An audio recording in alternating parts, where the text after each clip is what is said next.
Welcome to Skin and Health Secrets today's episode. Many people think that sunscreen is an optional, only for beaches or for summer vacations or at the time of swimming. But we frequently see that sunburn, pigmentation, and even long term sun damage due to sun exposure. So, what is sunburn? And what ultraviolet A or ultraviolet B rays do? And what about SPF? Is 50 SPF really needed? And what about silicone sunscreen and other form of sunscreens? To explain this science behind ultraviolet damage and protection, we have Dr. Namrata Patil, a consultant dermatologist from Bidar. Thank you, doctor, for joining us. Thank you, sir. It's my pleasure to be here. Yes. Doctor, we'll start with a basic question. What exactly is sunburn?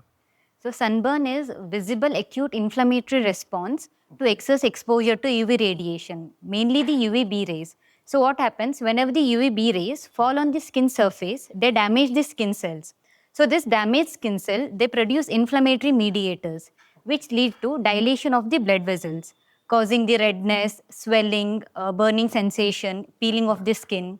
And even in severe cases, there can be blister formation, that is fluid-filled lesions over the skin. So, sunburn is not just the tanning, it's the actual cellular injury. Okay. So are all these ultraviolet rays are the same? No, sir, you have three types of UV radiations. You have UVA, UVB, and UVC radiations. So, these are mainly classified based on the different range of wavelength.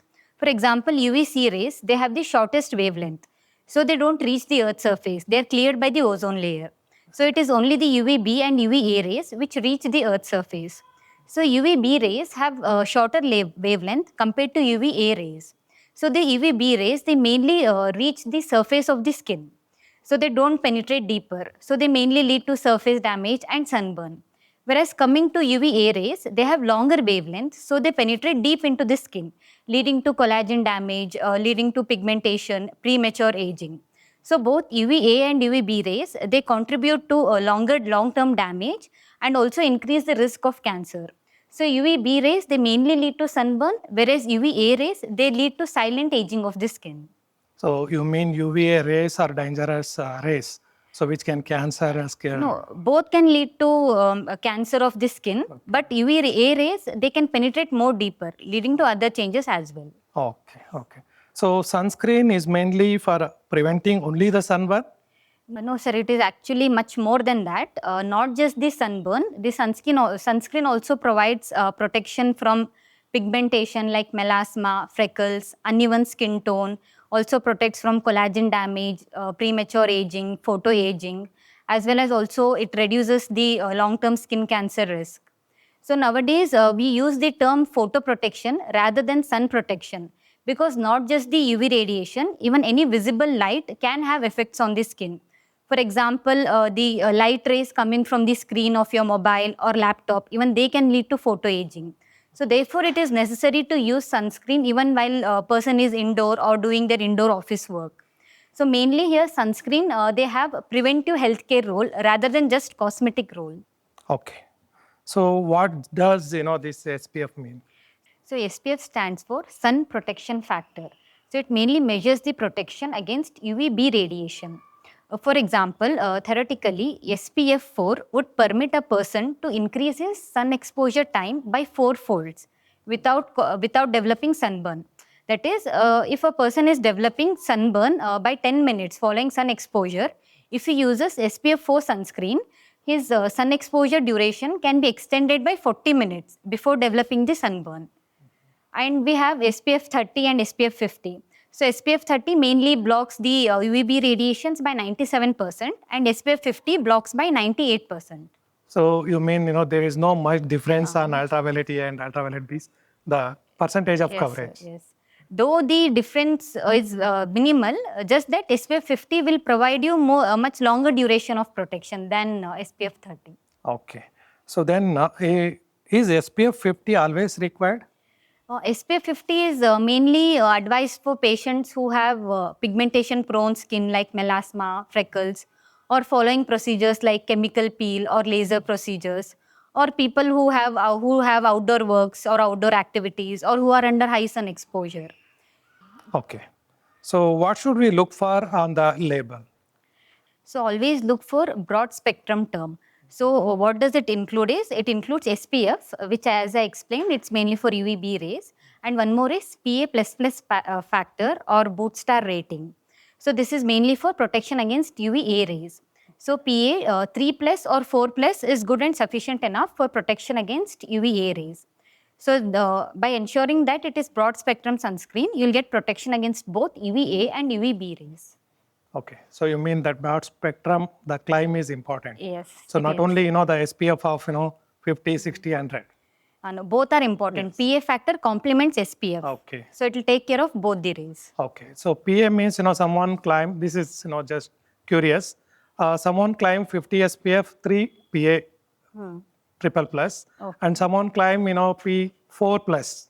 Okay. So any what is the difference or, for this?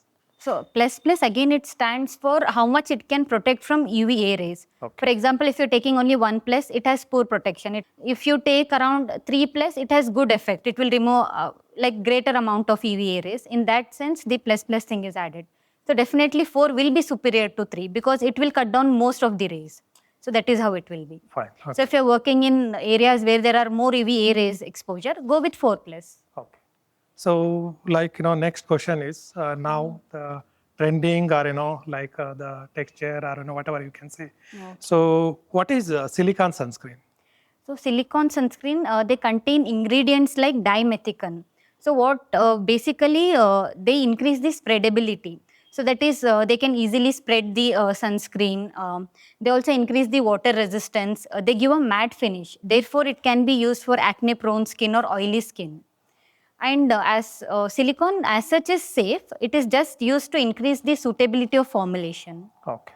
So, that, like many farms, like Yeah. earlier, days, if you go back 5 years or, 10 years, only used to see cream or lotions. Okay. And lotions, used to be, if higher SPF means that used to be oily in nature. So for oily, skin people, it was very not much. Maybe now not the suitable. technology, many texture we are getting nowadays.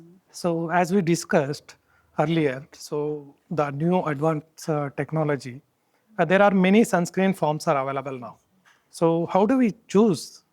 So mainly it depends on your skin texture, what type of sunscreen to be used. For example, if you have a dry skin, go for cream-based formulation. If you have oily or acne-prone skin, go for gel formulation. If you want to use for larger surface areas, go for lotion formulation. Or if you want just convenient daily use lightweight sunscreen, then you can go for milky fluid sunscreen. And nowadays even spray forms are available. So they are convenient to use, just that they should be applied evenly. That should be looked into. And mainly it is the quantity which matters rather than the formulation. Okay, fine. So what mistakes, do people make while applying the sunscreen? Okay, there are few to number. Okay. So first one is not using the adequate quantity of sunscreen. So they take little amount and apply. To make sure they're applying the proper amount, we have a rule known as teaspoon rule.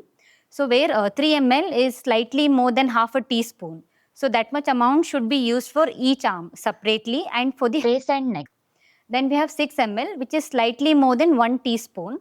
So that should be used for each leg separately, for the chest and for the back.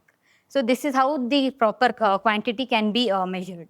Next, second one coming, they ignore other sun exposed areas. They only apply sunscreen to the face. Other areas like ear, neck, hands, and even foot. Those things also should be covered, all the sun exposed areas. Next, they apply sunscreen only once in the morning and they just leave it rest of the day. It should be reapplied every 3 hourly. And also they ignore sunscreen during cloudy days, winter. So either it be beach or winter, they should apply the sunscreen. So these are few mistakes which they do. Okay. Yeah, that exactly, right. So when people, many people we can see, even the sensitive skin people, so they are using high SPF or whatever. But, when they expose to sun, they'll be having, redness, itching on the behind the, ear and all the things. So that means, they are proportionally in all the body, which exposed, they are not using it, it means. Yeah, and one more thing, they few people when they go out in the sun, then they apply the sunscreen. Right. It's not that way. You're supposed to apply 20 to 30 minutes prior to exposure, because sunscreen needs time to spread evenly and to get activated. Yes. So usually, what they do when they go to swimming. So their instruction is there, so that they follow. Yeah. Before and after, the swimming, they apply. So it means like, now due to this ultraviolet dangerous rays and sun exposure and high temperature, so they'll have to reuse it, as you are telling, every 3 to 4 hours. Okay, fine, doctor. So the next question is, doctor, what age should sunscreen be started? So sunscreen can be started after 6 months of birth. It can be used, but in children we advise only mineral based or physical sunscreen which contain titanium dioxide and zinc oxide. And rest, definitely other age people can use it, and it can be used lifelong. Okay, because now the trend we can see the baby sunscreen. Yeah. So even the parents are so much cautious about their, it is as earlier we mentioned, same thing. It is not only at the time of only swimming. So even when they go to sun, they have to use it. Okay. So is sunburn is an actual skin injury, and how about sunscreen? Is only a preventive protection? Exactly, because every episode of unprotected sun exposure leads to cumulative damage. Therefore, sunscreen is one of the most effective anti-aging and skin protective habit. Okay. Thank you, doctor, for explaining the science of sunscreen and sunburn. Thank you, sir, for this opportunity. I sincerely hope this information reach wide audience and encourage them to use sunscreen consistently. Thank you.